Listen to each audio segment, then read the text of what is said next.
Dave in real life, and welcome to yet another daily roundup video. And today we've got some news and regular features as always. That joke, no fan collection this time.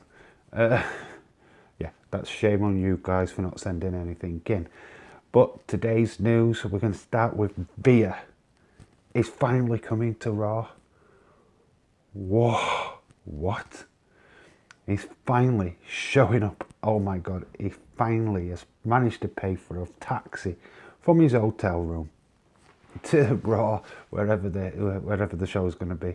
Yeah, the big news from Monday Night Raw was that Veer is finally going to make his debut on the main show on the 4th of April, which is the Raw after Mania.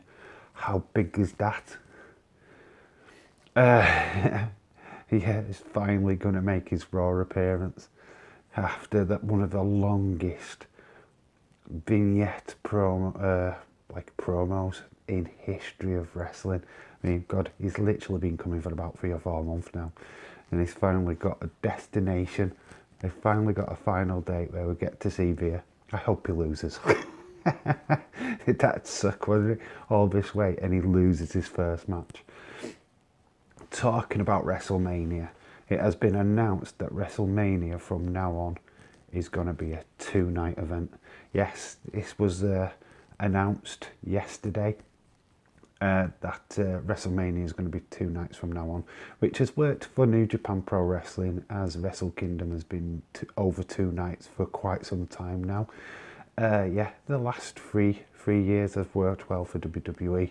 Obviously, they were forced into the first one through the pandemic. Last year was pretty decent, and obviously they're going to make a big, massive show this year. So yeah, I'm really excited for the future of WrestleMania. I think them going over 2 nights is a brilliant idea. I don't particularly want another 10-hour Mania. Don't think any of us want 10 hours of WrestleMania, but having it over 2 nights is a little bit more digestible. Other news, and it's more of an appreciation really. One of the best segments I've seen on Monday Night Raw for quite some time, and that is Kevin Owens dressed up as Stone Cold Steve Austin. Oh, round of applause for Kevin Owens. This was brilliant.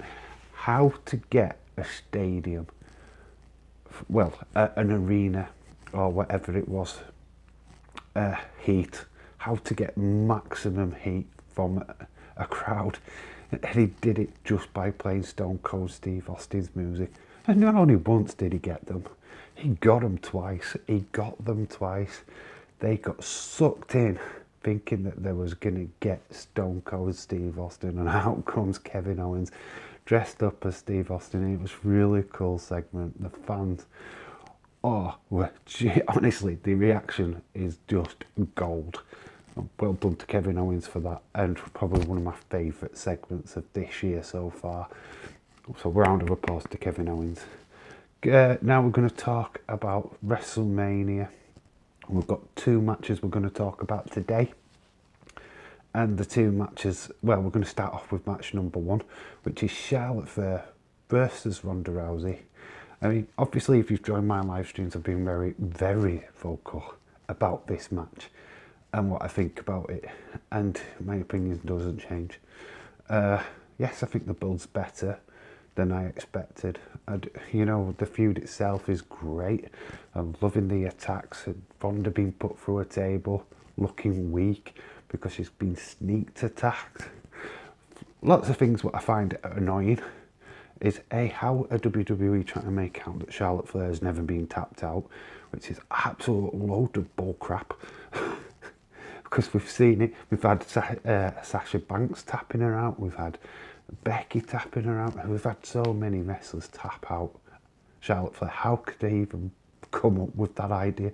So that's a failure on their part, which really sucks. And then, of course, it's kind of a failure anyway.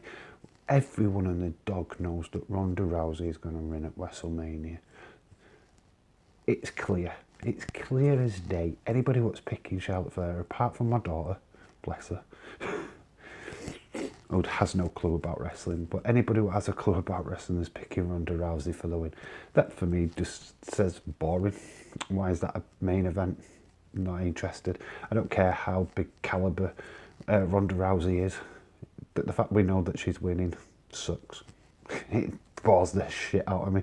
So to be honest, as a main event goes, that is the one I'm least looking forward to, because I know where it's going to go. I know exactly who's winning. I cannot see it being booked any differently. I would love it if Charlotte retained, but there's no way on earth. Absolutely no way on earth, and that bores me. So that's a match that I'm least looking forward to. And then, to stop talking about that one, we go on to a match what I should be least looking forward to, but I'm actually going to put this match above that Charlotte Flair Ronda Rousey. Yeah, Edward, come at me in the comment section, I don't care. But it is Drew McIntyre versus Happy Corbin. Well, obviously Drew McIntyre's going to win. So I've got angry my community members in such a bad manner. I'm taking out Austin and I'm taking out Edward. Hey, look, it's wrestling, guys. It's nothing personal. I just want to put that out there. But yeah, the second match, I think the build being meh. To be quite honest, we've seen this match loads of times on SmackDown. We've seen Drew McIntyre face Madcap Moss many times at pay-per-views over the last couple of months. I just wish this would end. They need to just put a pin on it. So that's why I'm picking Drew McIntyre to win. If they continue this flipping nonsense after WrestleMania, then oh, my word, what are WWE playing at? Because it needs to end. And the only way that ends is with a Drew win. So that's my picks. I'm going for Ronda Rousey to win that boring main event, and it will be. Oh, yawn fest. Last match. It's not even the last match. It's not even the last thing on night one, because it's been given to Austin 316 and Stone Cold Steve Austin and Kevin Owens. The segment is finishing night one. So that's how much Vince gives a shit about that. Yeah, Stone Cold is bigger than Ronda Rousey. Deal with it. So that's it. That's the matches. We'll look at another match tomorrow. Obviously, no collections being sent in, but I did get one creative wrestler from 2K22. Well, I think it might even been an old one, but this is an image from Jesse Jackhammer. Yes, guy what did the toy collection yesterday sent something else in today, and it is wrestler. It's Psycho Jesse. Yeah, Psycho Jesse is a badass. Yes, his finishing move is the Psycho Bomb. What a great creation. It really does look like a badass. So, yeah, honestly, we're going to look at rating these. I am going to give this an impressive 6.5 out of 10. So, well done, Jesse, for being the first one. If you want to send in your creator wrestler from 2K22, please DM me on Twitter and I will give you a rating. Maybe there's a leaderboard. I don't know, depends on if you send something in or not. Please do, because I will include you in these videos. That being said, we are now going on to the movie you must watch before you die. And today's movie is Porky's from 1981, a Bob Clark film. This is starring Kim Cattrall from Sex and the City. Honestly, this is a film, if you was crazy about American Pie when it first came out, then this is right up your alleyway, because this came first. This was the original teen raunch film comedy. I mean, this is an instant classic, and honestly, I say it every day, but I really do urge you, if you're a massive American Pie fan, to go watch this film, because it is hilarious. It is such fun. I'm going to read you the write-up.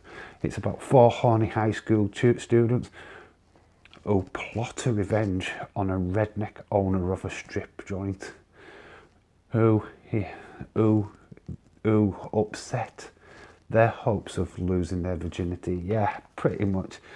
4 teenagers go to a strip joint thinking they're going to sleep with hookers. They end up taking a dive, basically, into the water. Obviously, you've got to go and see this film. I am not going to overly spoil it, but there is a really awesome shower scene, and it's really cool. And you get to know why Kim Cattrall is called Lassie. I mean, what more do you want? Honestly, go and check it out. Definitely a film you must watch before you die, for sure, especially if you're an American Pie fan. Now, to the last segment of the day, and it's Bret Hart's Joke of the Day. What is the opposite to a chokehold? It's the Heimlich maneuver. Yeah. Well, that's it. That is the daily roundup for today. Thank you so much for watching. Please like, comment and subscribe. And we'll be back again tomorrow with some more news and segments.